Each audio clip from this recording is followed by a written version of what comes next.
Welcome to today's show. I am your host, Eric Darnley Small. And if you like what we do on the show, or what I do on the show, I would encourage you to, if you're feeling like it, like and subscribe. Like the show, like the episode, subscribe to the channel. Click that bell so that you're notified as soon as there is new content available.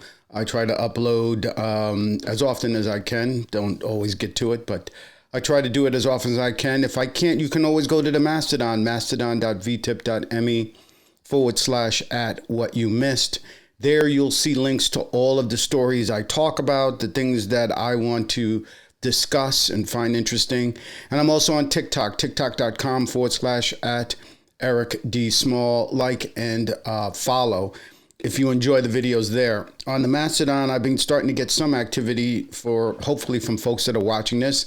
I don't use Twitter because Twitter is owned by a crazy person, X, Elon Musk. And I don't use Blue Sky because the guy who created Twitter sold Twitter to Musk so that he can make a buck, and then built another version of Twitter, Blue Sky, so that he can turn around and sell it to the next billionaire in a couple of years. I don't know. So I'm not hedging my bets. I'm not hedging my followers or people who want to follow this channel, follow this show, follow what I'm talking about on a service that could easily be sold. So I use Mastodon, which is open source, and is easily available and works just like X for my purposes. Anyway, on today's show, I'm not going to talk about the congressional speech, which was not a State of the Union. He can't have a State of the Union because State of the Unions are in after a year. And he's been only at this, believe it or not, 6 months. But he's caused a disaster already. We already know that the Dow has been down and people are hurting. And he knew it enough to lie about it on his joint congressional speech. But apparently he's getting the message from the markets. That's all he really cares about. He doesn't care about the American people. He cares about the markets, and the markets are not happy with what he's doing. As you'll see, the S&P 500 hit correction territory yesterday. And the NASDAQ are down. The Dow Jones is struggling to remain in the green. We don't know how long that's going to last. It's still early. This is recording at 11 a.m. So it's very early in the market. The VIX is up, which I mentioned on my last episode. The VIX is sometimes called the terror index, the worry index, or whatever. It is the volatility in the market. And when that is green, when that is up, that means things are very volatile, which means people are worried. They're concerned. They're selling stocks. They think that we're headed towards stagflation. You're going to start hearing that word a lot, which I may discuss or provide a link in the Mastodon to people who are more educated on what stagflation is. But they're worried about that. They're worried about the impact of the tariffs. So what we're seeing right here is Donald Trump is trying to figure out a way to save face and get out of this deal. That's Justin Trudeau, the Canadian Prime Minister, and already we're starting to talk about how it may exclude the auto industry. Now, I always thought, according to Trump, that tariffs were going to bring in a crap load of money. Why would he want to make concessions here if tariffs are so great, if they're so amazing? And of course, you can't believe a word that he says, even though the Commerce Secretary Howard Lutnick told Bloomberg Television that President Donald Trump will make an announcement on Wednesday afternoon regarding tariffs in Mexico and Canada. Lutnick indicated that there could be a change that was somewhat in the middle. Again, why would you do this if there's no better word in the tariff, in the English language than tariff, and if the other guy's paying for it? Why would you do this? Why would you look like you don't know what the hell you're doing if you know what you're doing?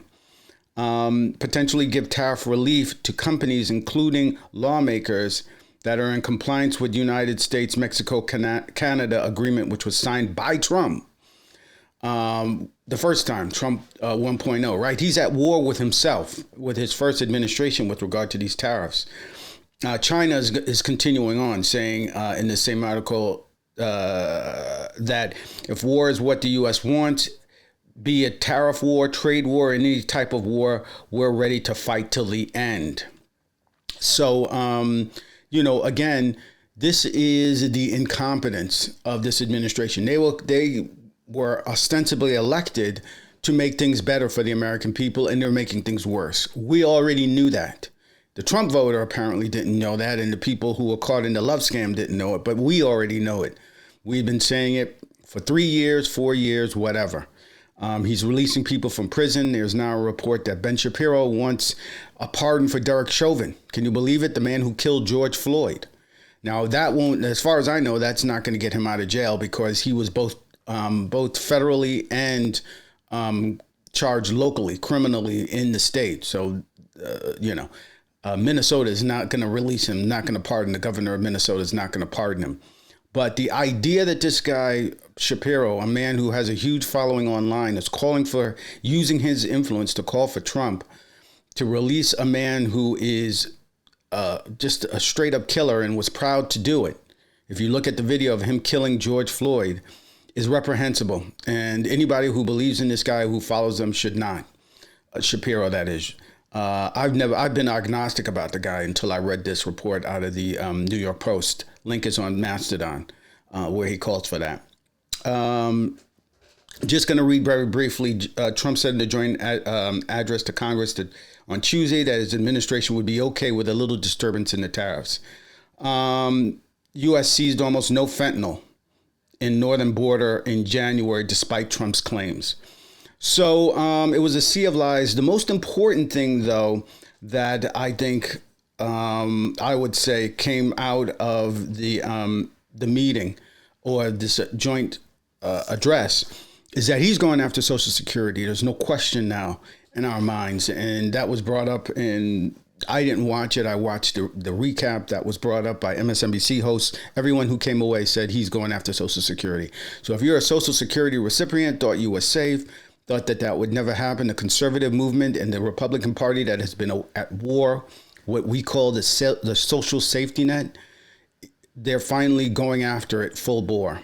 And they're doing it and at the same time lining their own pockets with strategic reserves of crypto, the crypto scam, right? We've got enough money to pour into this scam, crypto, but we don't have enough money to pay for seniors, right? We have enough money to get Starlink, and we have enough money to pay for Cybertrucks for the State Department, but we don't have enough money to pay farmers and to pay our veterans and to pay our federal workers.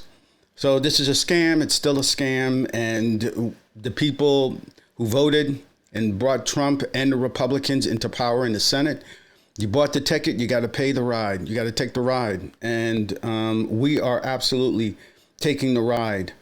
And it's going to be very unfortunate for a lot of seniors and a lot of people who are going to be harmed and hurt by any disruption. There's a link in the Mastodon to a very interesting story about the CFPB, about how it could have devastating effects.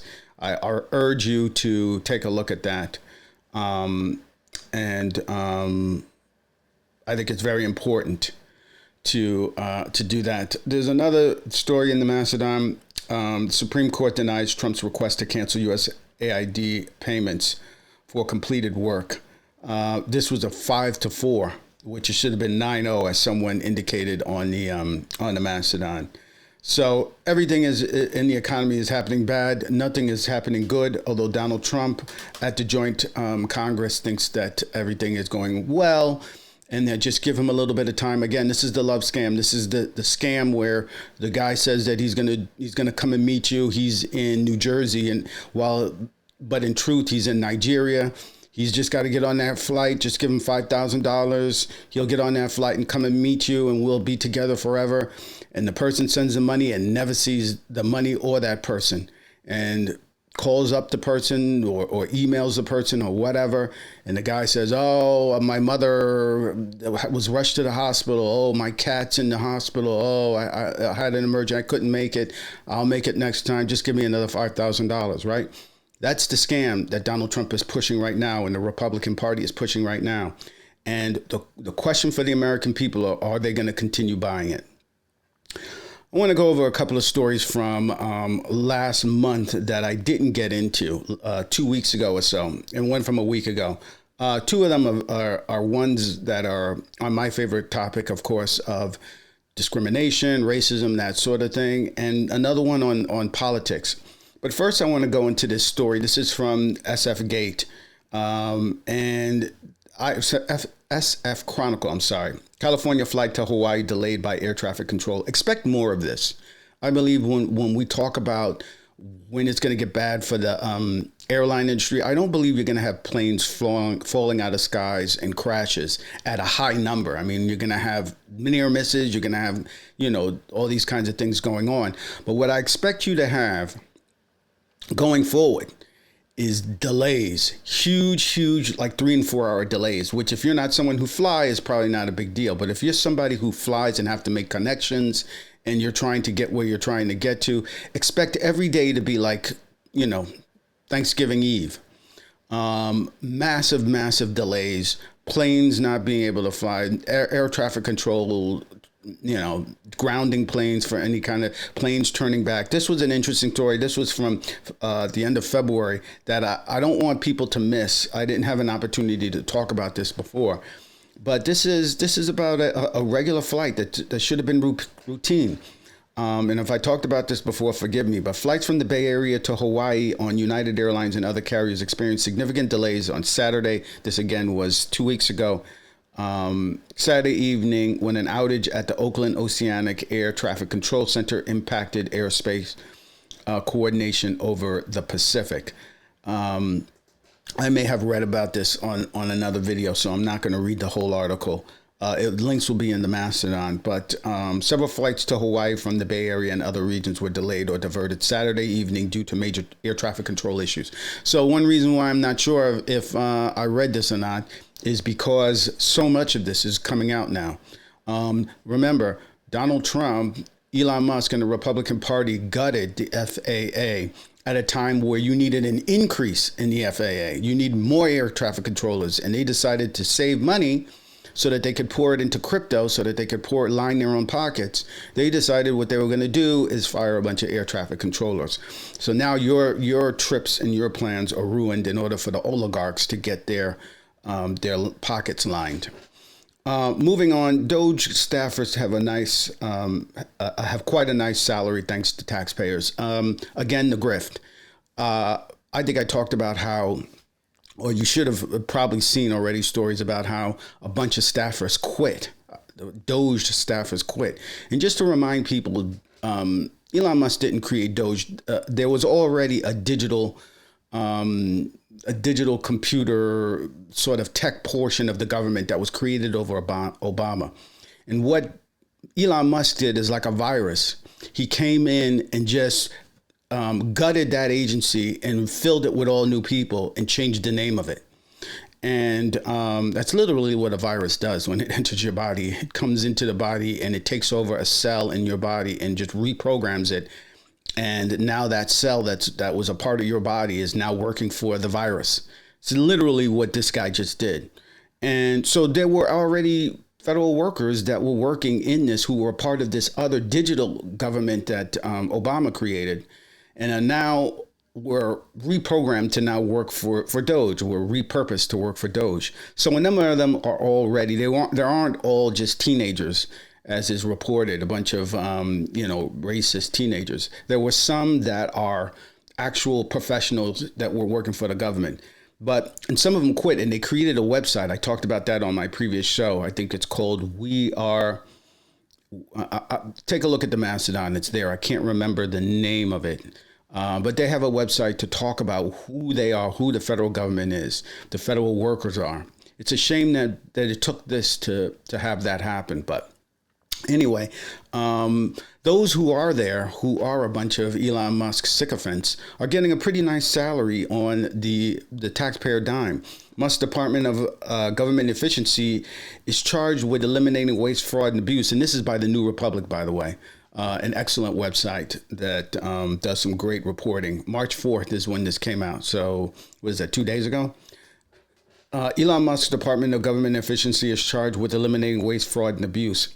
but some of its employees are earning a hefty taxpayer-funded paychecks. This is Wired reports that some of the software engineers and executives who are part of the DOGE are drawing six-figure salaries, in some cases from the government agencies they're cutting. For example, Jeremy Lewin, a DOGE staffer assigned to the General Services Administration who helped lead attacks on USAID, the Consumer Financial Protection Bureau, and the National Institutes of Health, is pulling in $167,000 per year. Wouldn't you like that? In another instance, this guy Schutz, a software engineer at the Cybersecurity and Infrastructure Security Agency, is making a salary of $195,200, the maximum annual salary that the general schedule federal employee can make, including bonuses. And Nate Kavanaugh, 28, whose work for DOGE comprises interviewing GSA employees, makes over $120,000 per year. That's close to what the average GSA employee, who typically has been with the agency for 13 years, earns per year at $128,565. So again, the people who are willing to go along with the program are being rewarded mightily with huge contracts, right? You and I, they can't afford to pay for Social Security, for Medicare, Medicaid, and the Affordable Care Act, but they can afford to give these guys six-figure salaries who don't even know a crap. The 28, 22, 25, what do they know? Nothing. But they're loyal to Trump, loyal to Musk, and they're willing to gut for a paycheck. They're willing to gut and destroy these industries and these federal jobs. And now it appears that the compensation is far higher than zero for at least. And by the way, this is interesting. When he began recruiting for DOGE in November, Musk described the work as tedious and said the compensation is zero, calling his ideal candidates super high Q, small government revolutionaries willing to work 80 plus hours per week on unglamorous cost cutting. So far, the pseudo agency has tapped into vital government systems and fired thousands of employees. Now it appears that the compensation is far higher than zero for at least a few employees, despite Musk describing DOGE as a maximum transparent spending and salary ranges for the effort have not been made public. A recent report says that DOGE has received about $40 million in funding, and the White House did not respond to Wired's questions about salary ranges, where the DOGE funding is coming from in the federal budget. So there's no transparency here. There is only loyalty to Trump and to the mission of destroying the government. And this is something that we're going to see more and more. If you're willing to play ball with this administration, and a lot of people are going to be willing to play ball, you're going to be able to be rewarded nicely for doing the wrong thing. And that's going to be something that's going to be very hard for people to resist. This is a really interesting one. This is out of from Reuters. This was a few days ago. But Meta is being sued by Americans who are claiming that Meta is preferring hiring foreigners than Americans. I didn't even know that was a lawsuit that you could do. But this is from February 25th. And what's interesting here is that, remember, Donald Trump ran on, we need to get Americans working, get these foreigners out of here, turn everything back over to America. Remember, the tariffs are basically that. We need to bring these industries back to the U.S. and whatnot. Here, according to this story, you've got people, and again, the tech industry is pro-Trump now.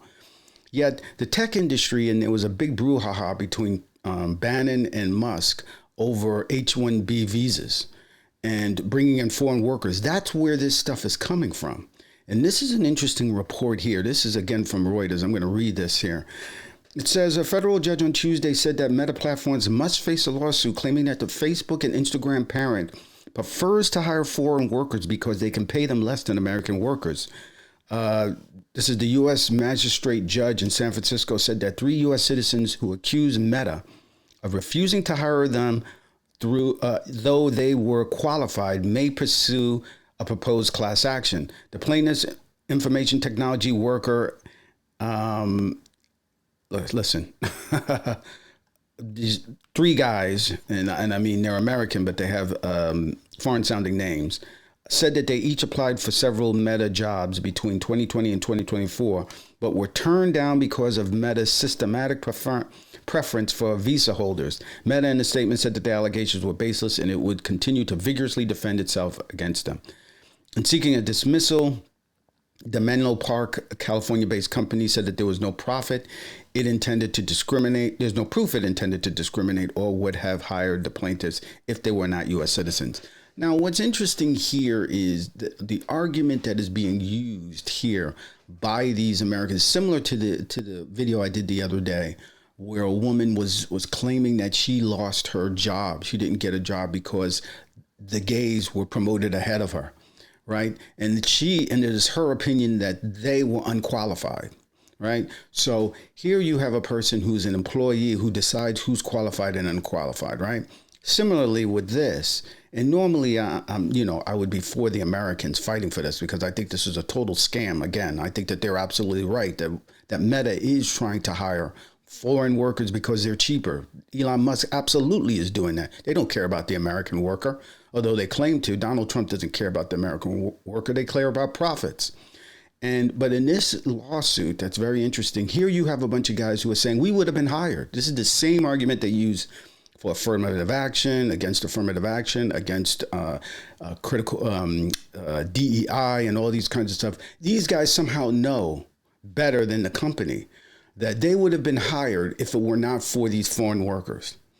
And Meta is taking the position that you wouldn't have been hired. We chose these other people because we thought that they were more qualified. Very interesting to see where this thing goes and where the courts land, because it turns out that the judge cited statistics that 15% of Meta's U.S. workforce holds H-1B visas, which typically go to foreign professionals, compared to 0.5% overall workforce. She also, this is the magistrate, cited to Meta's October 2021 agreement to pay up to $14.25 million, including a civil fine, to settle federal government claims it routinely refused to consider American workers for jobs it reserved for temporary visa holders. Let me just make sure that who's stating this. And seeking dismissal, the judge. This is the judge saying this. The government had sued Meta in December 2020, 7 weeks before President Donald Trump ended his first term in the White House.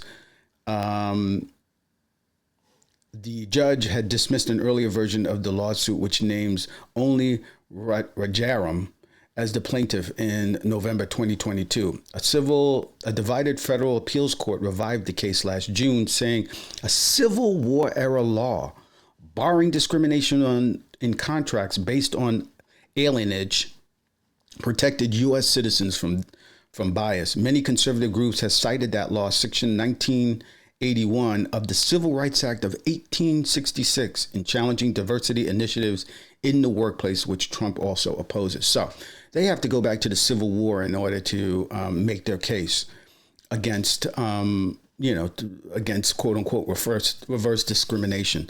But this is going to be very interesting, I think, going forward. I believe that this is a fracture on the right that Donald Trump has not been able to figure out or hasn't even addressed.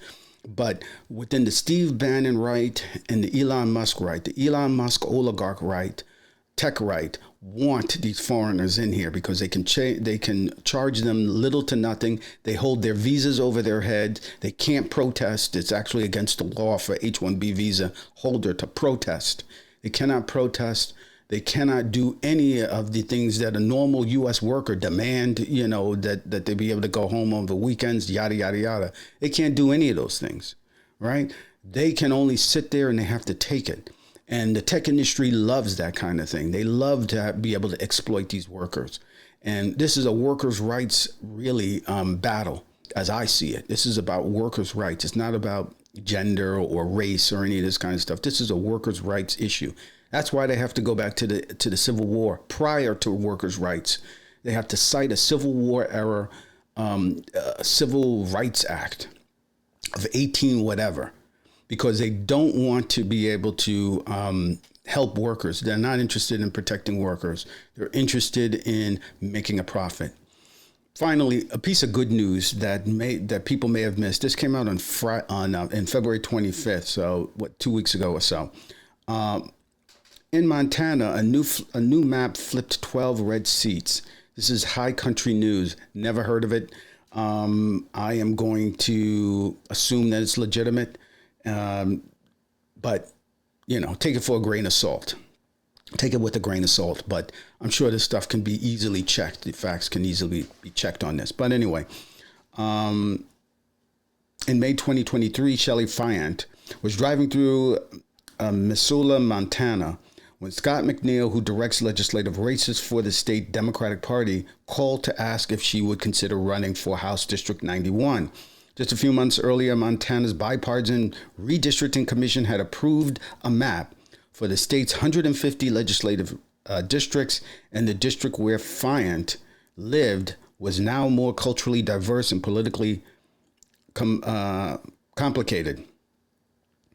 The old district had been solidly blue, but it was confined to a single county, with most of its constituents clustered in the liberal college town of Missoula.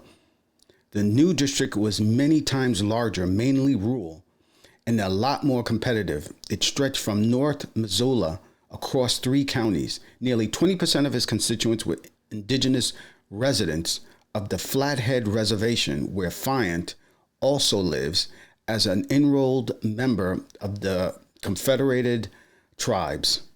Fayant, who turned 67 this year, initially had mixed feelings.